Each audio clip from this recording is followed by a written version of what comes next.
রংপুরে ঈদে বিক্রির লক্ষ্যে মজুত করা বিপুল পরিমাণ ক্ষতিকর ভেজাল চিপস ও কোমল পানীয় জব্দ করেছে প্রশাসন। আজ সোমবার দুপুরে নগরীর ৩০ নং ওয়ার্ডের কুটিরপাড়া এলাকায় দানিশ ট্রেডার্স নামের গুদামে জেলা প্রশাসনের নির্বাহী ম্যাজিস্ট্রেট তমাল আজাদের নেতৃত্বে অভিযান চালানো হয়। এতে রংপুর সহ আশপাশের জেলায় সরবরাহের লক্ষ্যে গুদামে রাখা ৩,৯৫,০০০ টাকা মূল্যের ভেজাল পণ্য জব্দ করা হয়। সেই সাথে কোমল পানীয় ধ্বংস করা হয়।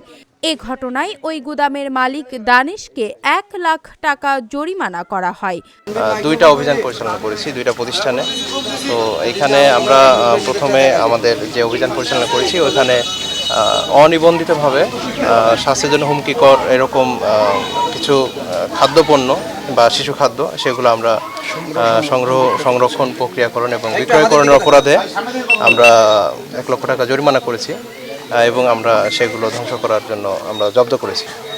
আর পাশাপাশি আমরা রোমান ট্রেডার্স এখানে আমরা এসেছি। আমরা এখানে দেখলাম যে এদের যেগুলো পেপারস বা যে ধরনের নিবন্ধন থাকা দরকার বেশ কিছু আছে এবং সার্বিক বিষয়ে মনে হয়েছে যে তাদেরকে সতর্ক করা যায় এবং কিছু অনিয়ম পাওয়া গেছে, যার জন্য আমরা সতর্কতামূলকভাবে আমরা ১৫,০০০ টাকা জরিমানা ভোক্তা অধিকার আইনে যেগুলো আমরা জব্দ করেছি। আমরা এখন এগুলো ধ্বংস করে আমরা প্রক্রিয়া চলতেছে, আমরা এখান থেকে ধ্বংস করে আমরা যাব।